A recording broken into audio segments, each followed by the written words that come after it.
Welcome to the UK Made Easy podcast, where we help aspiring international medical graduates like yourself achieve their dreams of passing their PLAB 2 and practicing medicine in the UK.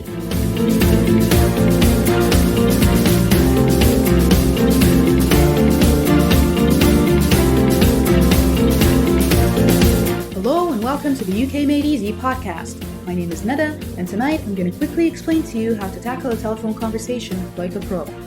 Now, as you all know, as part of the PLAB 2 changes, it has been clearly stated that we should expect telephone conversations to be a major part in all the upcoming exams.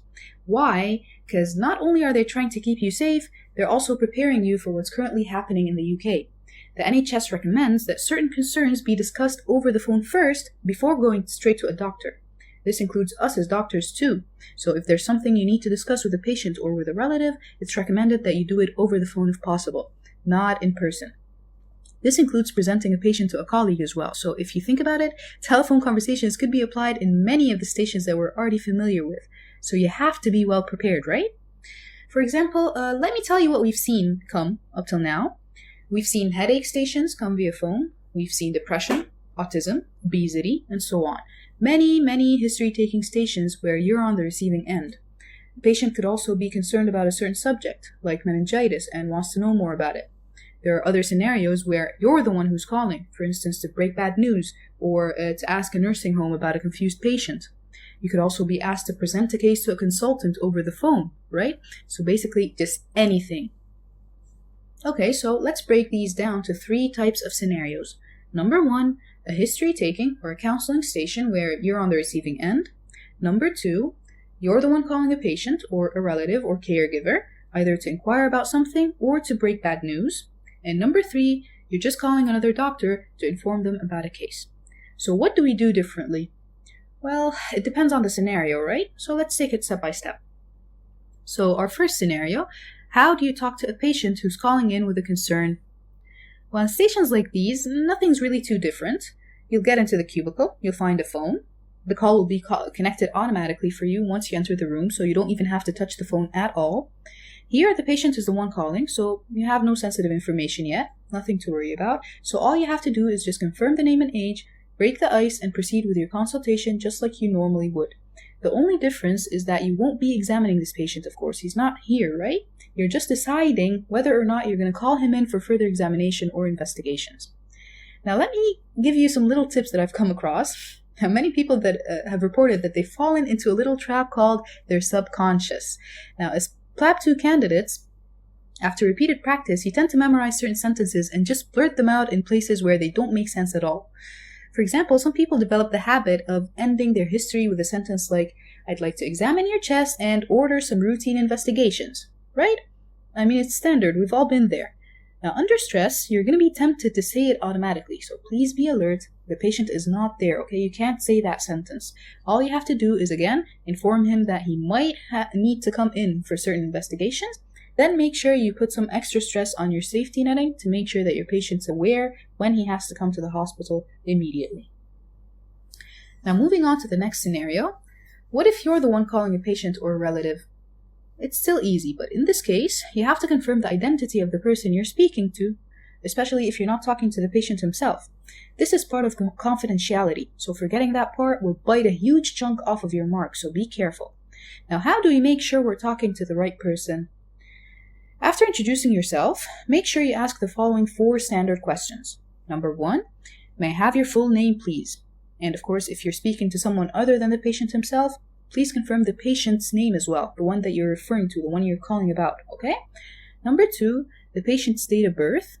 Number 3, the address. And number 4, the NHS number. Then you'd proceed like you normally do. No issues there. But again, let me give you some tips that I've noticed. If you're speaking to someone other than the patient, make sure to adjust your questions accordingly. For example, I've seen candidates ask a nurse about a patient's home condition, or the number of cigarettes she smokes per day. I mean, the nurse hasn't been to the patient's home, right? So how would she know something like that? Please do not ask questions that are too personal to an unrelated person. It implies that you've memorized a certain script to the point that it doesn't even make sense. You don't actually have to take a detailed psychosocial history in cases like these. And if you feel the need to, try to use the right words at least. For example, you could say, by any chance, do you know approximately how much Mrs. Green used to smoke? Or, do you have any notes in her file regarding her physical activity?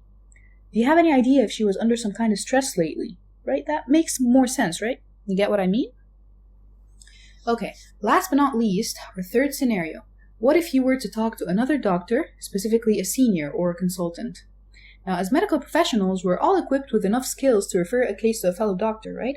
However, the way you present your case is what makes you grasp the examiner's attention. It's what makes you different. Go for confident, organized and systematic, thorough, yet relevant and to the point. Now, how do you do that without actually thinking too much? The key is in what we call the SBAR approach. Now, many of you might have heard of it, but I've only seen a minority who actually use it the right way. And believe me, if you do, it doubles up your IPS on spot. So what does SBAR stand for? S is situation, B is background, A is assessment, and R is recommendations. So according to SBAR, you want to describe the situation you have first. The S. So start off by stating the patient's name, the age, and the presenting complaint. So basically up to Socrates or Odipara or whatever technique you use there.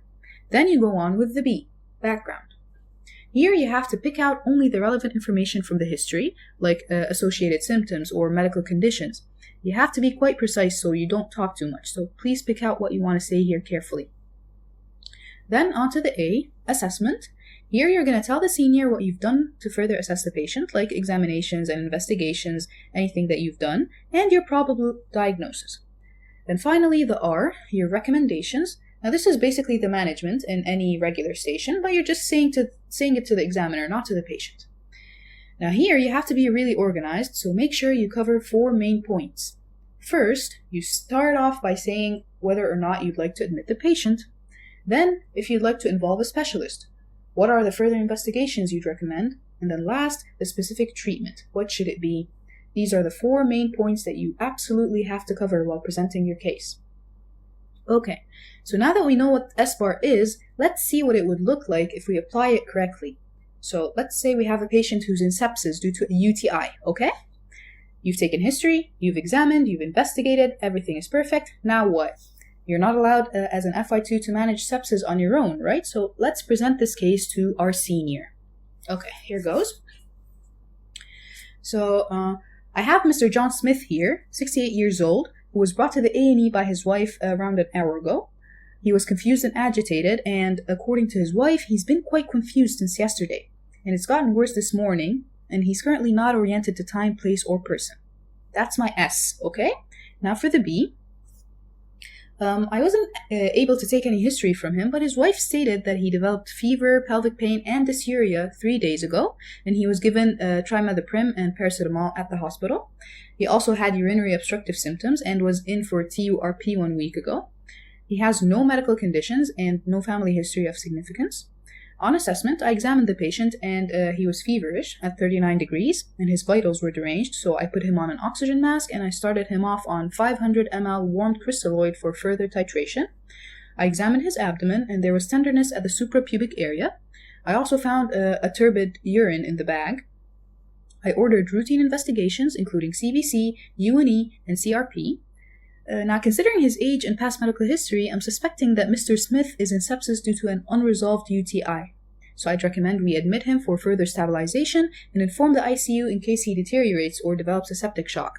We should also order further investigations, including abdominal ultrasound, maybe a chest x-ray to exclude other causes of sepsis that might happen at this age.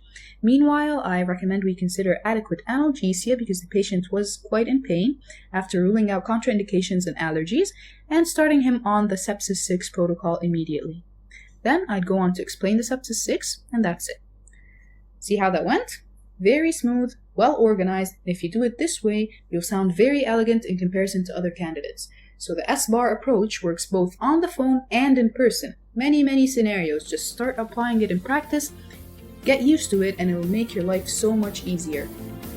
So this marks the end of the episode for today. I hope this gave you a head start on some issues and cleared your doubts. Good luck everyone, and thank you for listening.